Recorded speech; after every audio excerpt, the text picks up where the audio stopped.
The year was 1941, and the greatest military clash in human history was sweeping across the Eastern Front. Operation Barbarossa, Adolf Hitler's ambitious and brutal invasion of the Soviet Union, had initially achieved stunning, catastrophic success. German panzer divisions and infantry formations advanced with terrifying speed, overwhelming Soviet defenses and capturing vast swathes of territory. The primary goal in the northern sector was the seizure of Leningrad, the former capital of the Russian Empire and a city of immense symbolic and industrial importance. Hitler himself viewed Leningrad as a nest of Bolshevism that had to be physically erased from the earth. His direct orders regarding the city were not to take it in a costly, street-by-street battle, but rather to isolate it completely and lay siege. This strategic decision to surround Leningrad, instead of conquering it outright, sealed the fate of its 3 million inhabitants for the next 2.5 years. By early September 1941, the Wehrmacht's Army Group North had reached the suburbs of the city. The last rail connection was severed on September 8th, marking the official beginning of the 872-day siege.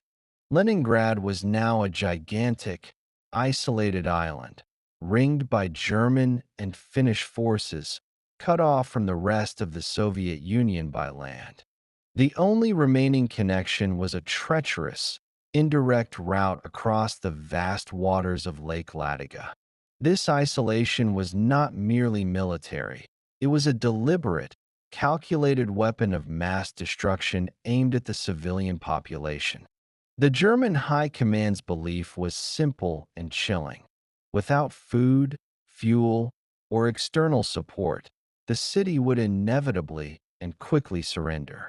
They calculated that the population would starve and freeze, eliminating the need for their own troops to risk heavy casualties in urban combat.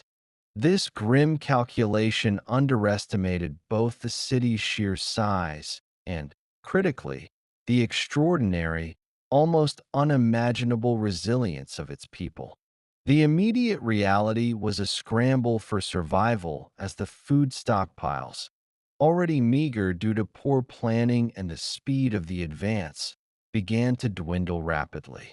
The initial days of the siege were marked by a desperate and disorganized effort to establish defensive positions and to conduct a census of the remaining resources.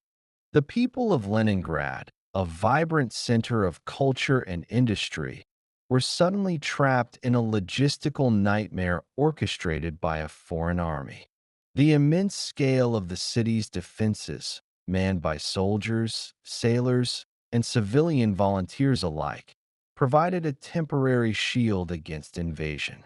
However, no amount of heroism could solve the fundamental problem of food and supply in a total blockade. The Wehrmacht, confident in its strategy of attrition, settled in for what it expected to be a short, miserable waiting game for the besieged city. The chilling silence of the blockade was soon broken only by the incessant German shelling and the omnipresent, gnawing hunger that began to take root in every household. The full weight of Hitler's starvation strategy was about to descend upon Leningrad civilians. Adolf Hitler harbored a deep, ideological hatred for Leningrad, seeing it as the birthplace of the Russian Revolution and a symbol of what he sought to destroy. His directives regarding the city were not just military plans, but acts of deliberate demographic eradication. He specifically forbade any surrender or evacuation, intending for the city to be destroyed and its population annihilated. The German strategists believed that allowing the population to survive would only create a burden for their troops and an opportunity for Soviet resistance. The plan was clearly articulated. No German soldier was to enter the city. It was to be sealed off and left to its fate. This policy was one of the most ruthless acts of the war, a conscious decision to inflict mass death by hunger and cold upon a civilian population. The Wehrmacht began immediately with sustained, heavy artillery barges and constant aerial bombardment. These attacks targeted not only military installations, but also food warehouses, water pumping stations, and electric power plants. The deliberate destruction of the Bediv warehouses in September 1941 was a devastating blow, incinerating the city's main sugar and flour reserves. This one act alone immediately accelerated the crisis and signaled the German intent to starve the city into submission. The relentless shelling served a dual purpose: to terrorize the populace and to systematically dismantle the city's infrastructure piece by piece. Factories essential to the war effort were crippled, public transport ground to a halt, and communication lines were severely disrupted. As the weeks turned into months, the German ring tightened, and all hope of a conventional relief effort faded. The vast German army sat patiently, convinced that time was on their side and that the logistical reality of the siege was insurmountable for the Soviets. They had captured or destroyed almost all the food and supply lines leading into Leningrad. The meager stocks inside the city were hastily distributed, but the reality was that they could only last for a very limited time. The daily rations were repeatedly cut as the crisis deepened, falling to levels that were far below the caloric intake necessary for basic survival. Adult workers received the highest ration, which soon became a mere 250 grams of bread per day. Dependents, which included the elderly, children, and non-working civilians, were forced to subsist on a terrifyingly small 125 grams. This bread itself was a grim mixture, consisting less of actual flour and more of substitutes like sawdust, cellulose, and unpalatable seed cake. The German High Command recorded their conviction that the city's inhabitants were already in an irreversible decline. The enemy's calculated expectation was that the combination of cold, starvation, and disease would accomplish the destruction they desired without a single German boot needing to step onto the Nevsky Prospect. This ruthless strategy created a hell on earth, forcing the people of Leningrad into a daily, agonizing struggle for the most basic necessities of life. The true horror of the siege descended upon Leningrad with the arrival of the devastating winter of 1941 to 1942. This winter was one of the coldest in modern Russian history, with temperatures plummeting far below freezing for extended periods. The extreme cold acted as a powerful co-conspirator to the German blockade, magnifying the suffering of the trapped population. The systematic German bombing had destroyed most of the city's power stations, leaving the vast, stately buildings of the city without electricity. This loss of power meant no heating, no running water, and no functioning public transport, effectively paralyzing the metropolis. People could no longer rely on the city's infrastructure for even the most basic elements of modern life. The water pipes froze solid, forcing citizens to drill holes through the ice in the frozen canals and rivers, a dangerous and exhausting daily task. Fetching water in the brutal cold became a desperate, energy-sapping chore that cost many their lives. To avoid freezing to death indoors, people began stripping their apartments and the city's grand public buildings for anything that could burn. Books, furniture, and even priceless wooden artifacts were sacrificed in tiny, makeshift stoves known as burzwiki. The desperate need for heat drove people to an unimaginable level of destruction of their own environment. The most pervasive and deadly threat, however, remained the constant, unrelenting hunger. The meager bread ration was barely enough to sustain life and was rapidly leading to widespread malnutrition and starvation. The human body began to consume itself, and the streets quickly filled with walking skeletons, their faces expressionless and their movements painfully slow. Death became a ubiquitous, chilling presence, a daily spectacle of tragedy and loss. The sheer number of people succumbing to hunger and cold overwhelmed the city's ability to cope. Bodies were piled in the courtyards and squares, too numerous and heavy for the weak survivors to move to cemeteries. The official death toll soared, but the true number of fatalities in that first winter is still debated, estimated to be in the hundreds of thousands. The silence of the city was often more terrifying than the noise of the shelling. A profound, unnatural stillness settled over the frozen avenues, broken only by the scrape of sledges used to transport the dead. The cold preserved the bodies in macabre tableaus, a stark testament to the Wehrmacht's cruel strategy. Yet, amidst this utter devastation, a core of human spirit stubbornly refused to break. Small pockets of resistance, people sharing their last crust, doctors treating the dying with almost nothing, and artists continuing to create, showed a fierce will to survive. The first winter was the darkest hour of the siege, a period of unparalleled human suffering that tested the very limits of endurance. The system of food distribution during the siege was rigidly controlled through a network of ration cards, which became the most precious commodity in Leningrad. These small paper slips represented the only legitimate access to the dwindling food supply and, therefore, the sole thread connecting a person to life. The ration system classified citizens into different categories, reflecting the Soviet government's priority on maintaining the war effort.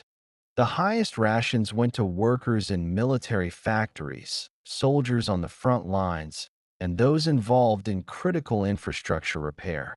This was a pragmatic, though heartbreaking, choice aimed at ensuring that the city could still defend itself. The next tier included office workers and engineers, followed by the vast majority of the population, the dependents. The dependent ration, as low as 125 grams of the composite bread per day, was a death sentence delivered in agonizing slow motion. This was the infamous norm that defined the first, most terrible winter. The bread itself was hardly recognizable as food, being heavily adulterated with fillers to stretch the meager supply of flour. Each tiny piece was weighed meticulously, and the collection of the ration became a monumental, ritualistic event. People would queue for hours in the freezing cold, often collapsing from weakness or sheer exhaustion before reaching the counter. The daily routine revolved entirely around the bread, its preservation, its consumption, and the desperate anticipation of the next day's peace. As the official food ran out, a black market inevitably emerged, where valuables were traded for scraps of food at outrageous, life-ending prices. A single loaf of genuine bread could cost the equivalent of a lifetime of savings or a treasured family heirloom. The human psychology twisted under the stress of starvation, leading to instances of theft and betrayal, though often, it also inspired acts of extraordinary generosity. The loss or theft of a ration card was a disaster from which there was virtually no recovery, as it meant immediate and irreversible starvation. Families would guard their cards with their lives, often sewing them into the lining of their coats for safekeeping. The cards themselves were a daily, physical reminder of the precariousness of existence. Each reduction in the ration was announced with a grim finality, sending waves of panic and despair through the city. The ration card economy dictated not just survival, but the very shape of social interaction. People stopped visiting one another, as the effort of walking was too costly in energy, and there was nothing to offer as sustenance. The entire existence was reduced to a zero-sum game of calories, governed by a small, perforated piece of paper.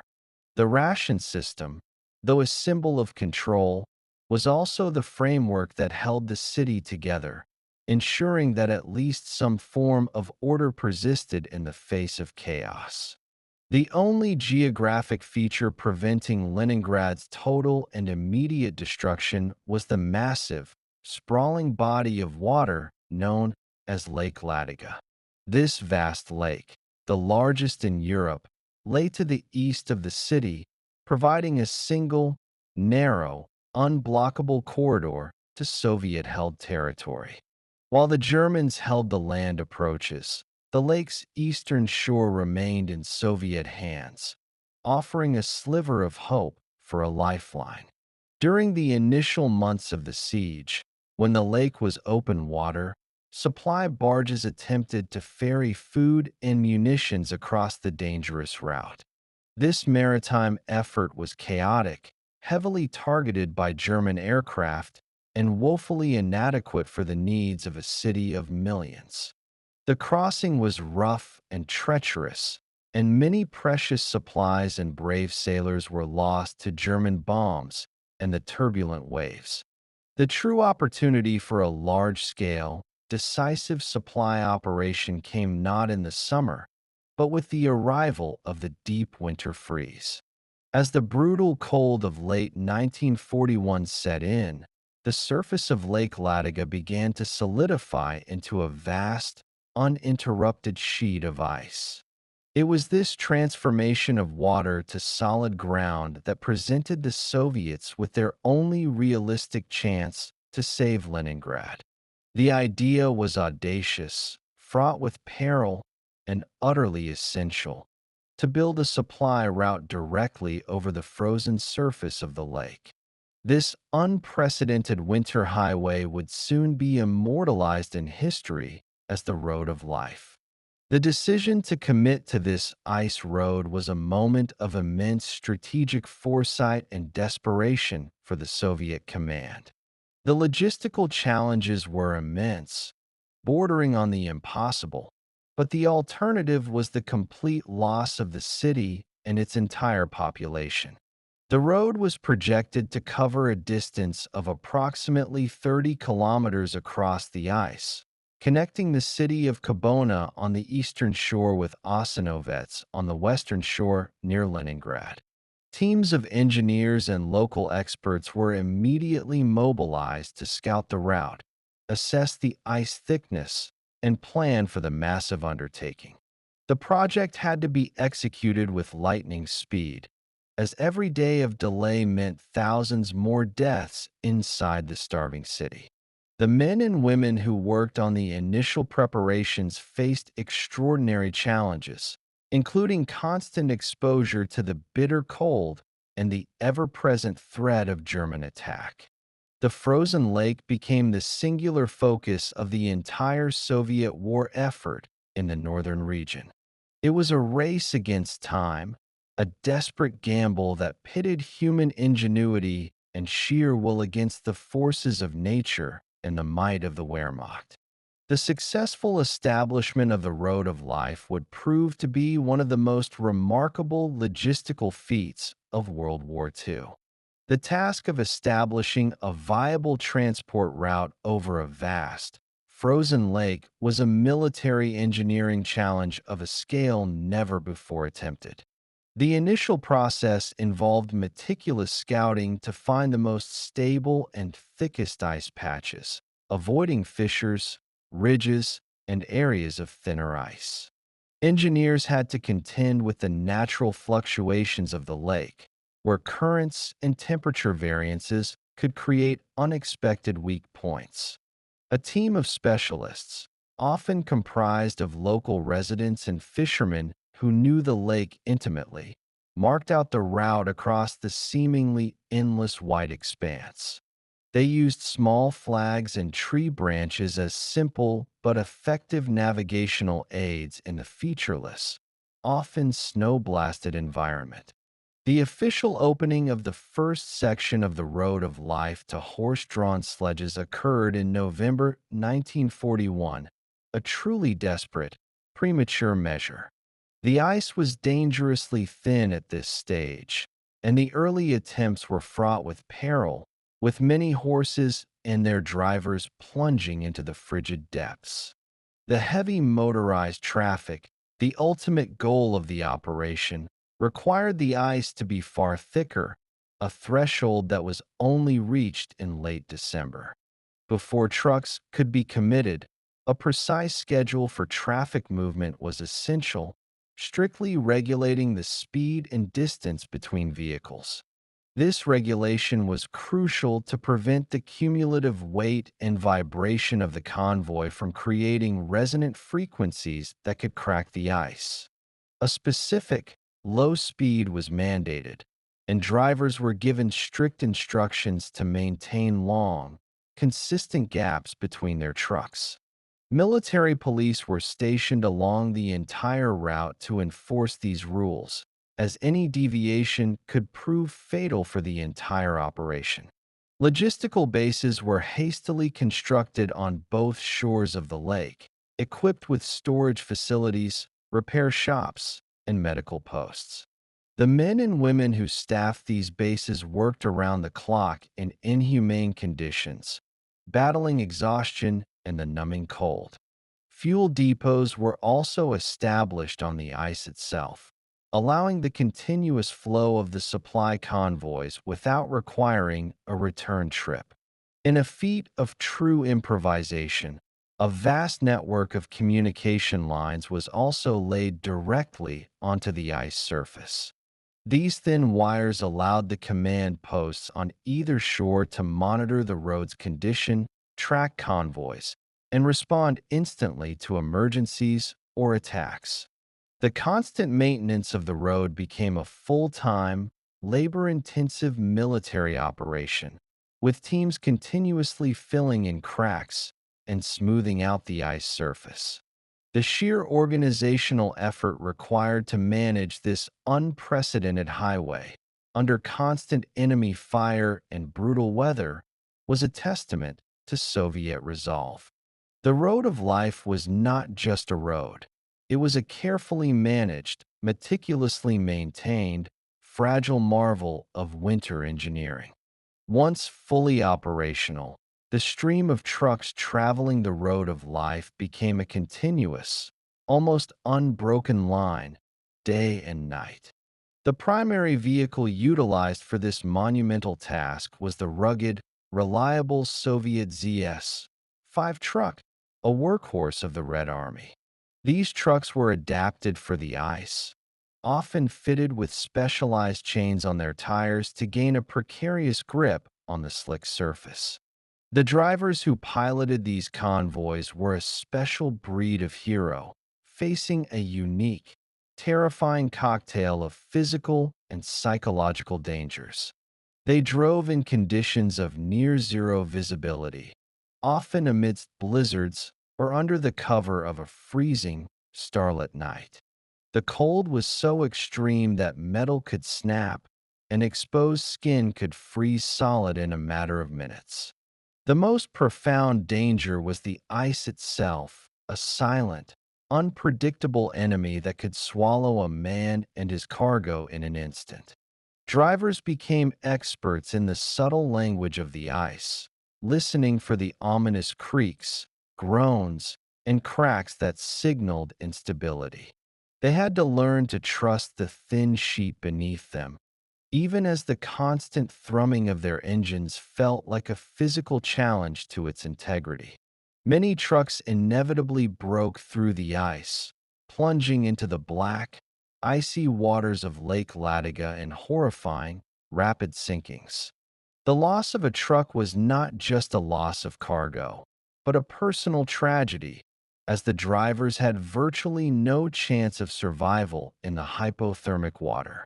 Rescuers worked tirelessly, often at great risk to themselves, to pull drivers from their submerging cabs and recover the vital supplies. The sheer number of sunken trucks formed a macabre, hidden graveyard beneath the road of life, a permanent reminder of the sacrifices made.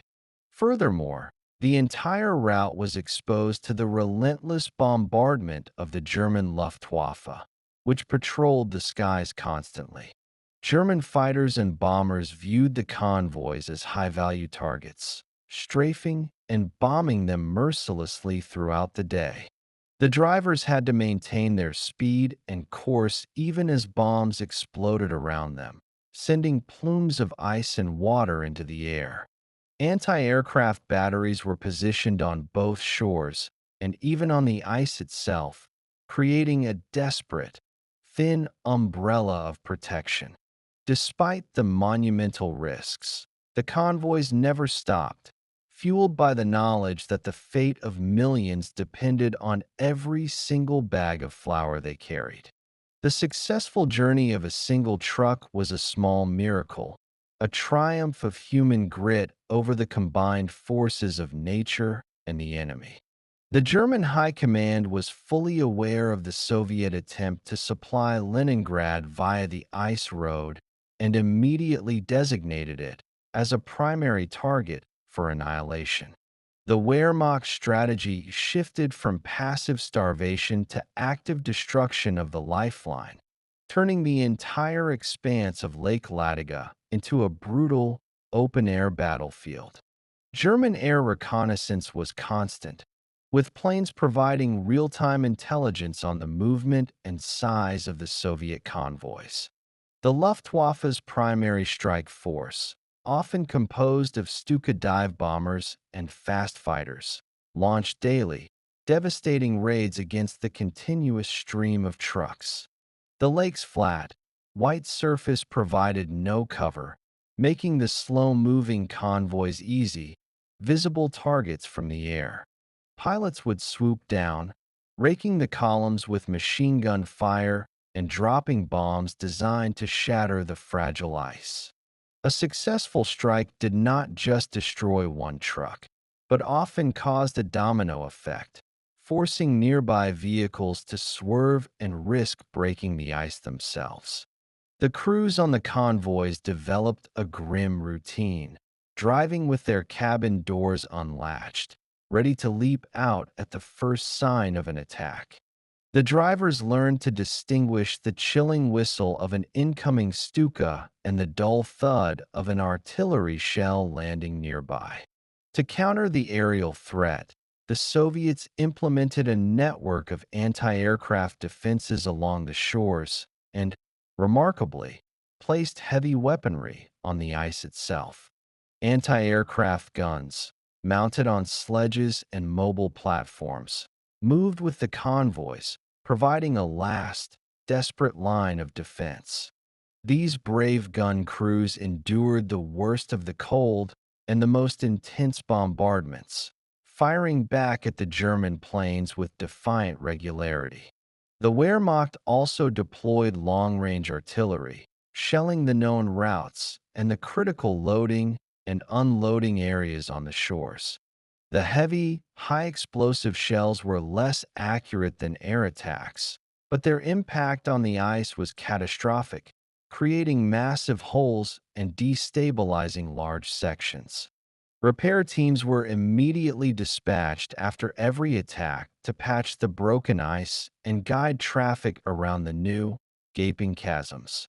The road of life thus became a constant, grueling struggle between Soviet determination and German destructive power. Every successful trip was a direct, small victory in this daily war of attrition, confirming to the people of Leningrad that they were not forgotten. The drivers knew they were delivering not just food, but a powerful message of hope and defiance to the trapped city. The Road of Life was conceived primarily as a supply route to bring in food and war material, but its mission quickly expanded to include the vital task of evacuation. The sheer scale of death and suffering inside the city, particularly among children, the elderly, and the sick, made a mass exodus an absolute necessity. The Soviet authorities realized that the city could not be saved without first shedding its non-essential and most vulnerable population. Trucks that delivered their cargo of food to Leningrad would not return empty. They would be immediately loaded with thousands of desperate evacuees. The journey out was often as brutal and terrifying as the conditions the people were leaving behind. Families were forced to make agonizing choices about who would stay and who would go, often separating for what they feared would be the last time. The evacuees, already weakened by months of starvation and cold, were bundled into the open beds of the trucks, exposed to the biting wind and snow. The ride across the uneven, cracking ice was a physically grueling and emotionally draining ordeal. Many people, particularly the elderly and infants, succumbed to the cold and exhaustion during the treacherous transit across the lake. The line of evacuation was a long, slow procession of human misery and quiet hope, moving away from the besieged city towards safety. Upon reaching the eastern shore, the evacuees were transferred to waiting rail cars, which would take them deeper into the Soviet interior. The receiving stations were overwhelmed with the sheer number of people, many of whom required immediate medical attention for severe dystrophy and frostbite. Doctors and nurses worked tirelessly in makeshift hospitals to save the lives of those who had barely survived the journey. This mass evacuation, which began in earnest during the harshest winter months, was itself a monumental logistical feat, saving an estimated 500,000 people. The children of Leningrad, often too weak to walk, were carefully passed from soldier to soldier, representing the city's future and the rationale for the entire defense. The soldiers who risked their lives on the road of life saw the faces of these children and were reminded of the profound importance of their dangerous mission.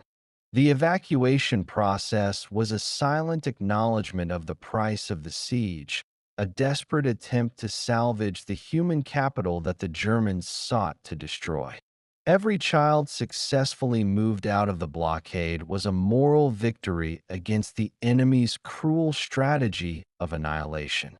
Amidst the unimaginable suffering of starvation and constant shelling, the intellectual and cultural life of Leningrad defiantly refused to die. The preservation of the city's unique spirit became a subtle yet powerful form of resistance against the German plan of total destruction. Even as people froze and starved, the grand institutions of the city, such as the libraries, museums, and theaters, struggled to maintain a semblance of normal function. The staff of the Hermitage Museum, in a remarkable feat of foresight and dedication, had evacuated most of its priceless collection before the siege began. However, the museum building itself became a sanctuary and a symbol, its empty halls guarded by a skeleton crew of devoted curators.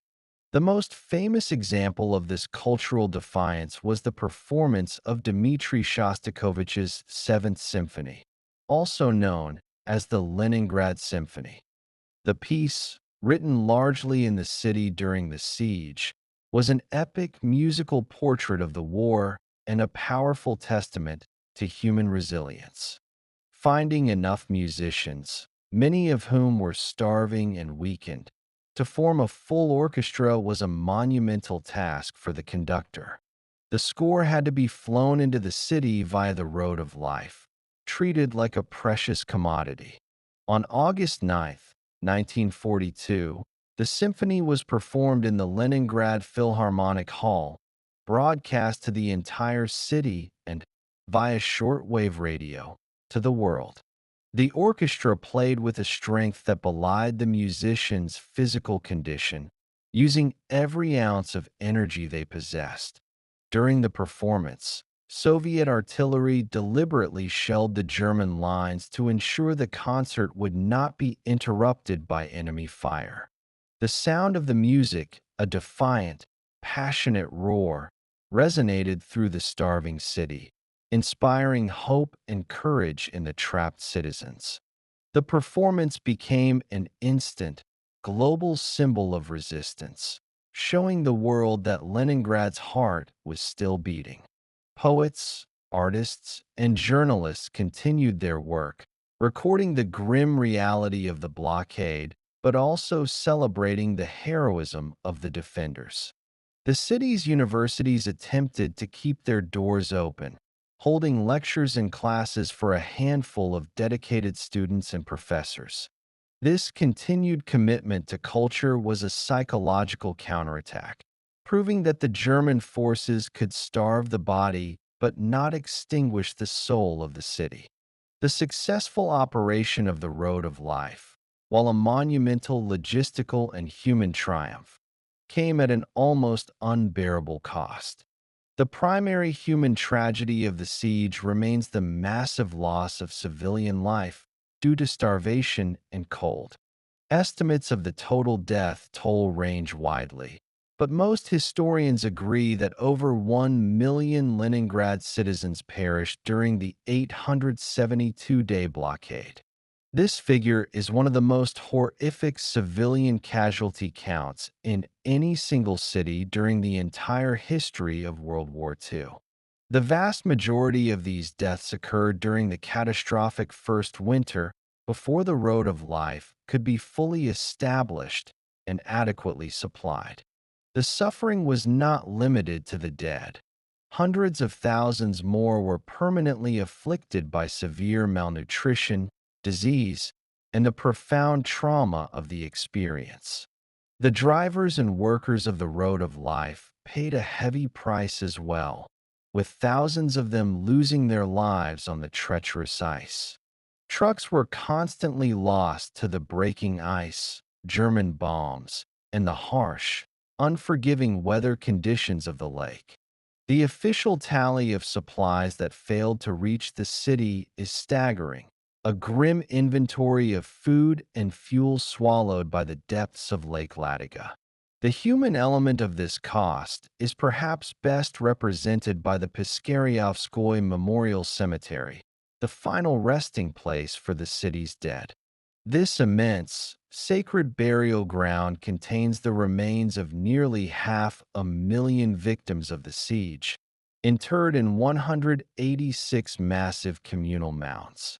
The cemetery stands as a solemn, silent testament to the extreme cruelty of the siege and the collective sacrifice of the people. The sheer scale of the graves is a visceral, physical demonstration of the price paid for Leningrad's survival. Every survivor carried an indelible psychological scar from the ordeal, having witnessed unspeakable horrors and endured impossible deprivation. Yet, despite the catastrophic losses, the city did not fall, a fact that remains a profound source of pride and historical significance. The survival of Leningrad, purchased at such an appalling price, became a defining symbol of Soviet resolve and a major psychological blow to the German war machine. The Road of Life, stained with the blood and sacrifice of countless individuals, ensured that the city's heroic, tragic struggle would ultimately conclude in liberation. The success of the Road of Life ultimately bought the necessary time for the Red Army to plan and execute a military operation to break the blockade. The constant flow of supplies stabilized the defense, allowed the evacuation of civilians, and, crucially, permitted the buildup of military forces. By the winter of 1943, the Soviet military was in a much stronger position, having stemmed the German tide at Stalingrad and gained momentum on the Eastern Front. The code name for the decisive Soviet counteroffensive was Operation Iskra, or Spark. The plan involved a concentrated attack by the Leningrad Front and the Fokhof Front, aiming to punch through the narrowest point of the German-held corridor. The objective was to establish a thin land corridor to the city, finally breaking the encirclement that had lasted for over a year. Launched in January 1943, the offensive involved brutal fighting in the harsh, wooded, and swampy terrain. The German forces, dug into well-prepared defensive positions, fought tenaciously to maintain the blockade. After a week of intense, grinding combat, the two Soviet fronts successfully linked up near the workers' settlement of Schlisselburg. The junction was a moment of immense elation, marked by the emotional, tearful embraces of the weary Soviet soldiers. While the siege was not fully lifted, this breakthrough created a narrow, 8 to 10 kilometer wide land corridor to Leningrad. Within weeks, a temporary railway line and a road were hastily constructed through this precarious, newly liberated strip of land. This new connection, though still within range of German artillery, immediately improved the flow of supplies and the prospects of the city. The true, final lifting of the siege would not occur for another year. In January 1944, with the commencement of the Leningrad, Novgorod offensive. This final offensive drove the Wehrmacht decisively back from the city's perimeter, pushing the German lines far to the west. The day the blockade was finally and completely broken, January 27, 1944, was met with an explosion of joyous, chaotic celebration in Leningrad. The victory was announced to the city via radio, and a massive, defiant artillery salute was fired, signaling an end to the long nightmare. The Siege of Leningrad, with its road of life as its heroic centerpiece, remains a powerful, agonizing narrative of human resilience. It proved that a city could endure the absolute worst of calculated military terror and starvation and still emerge, battered but unconquered, thanks to an improbable ice road.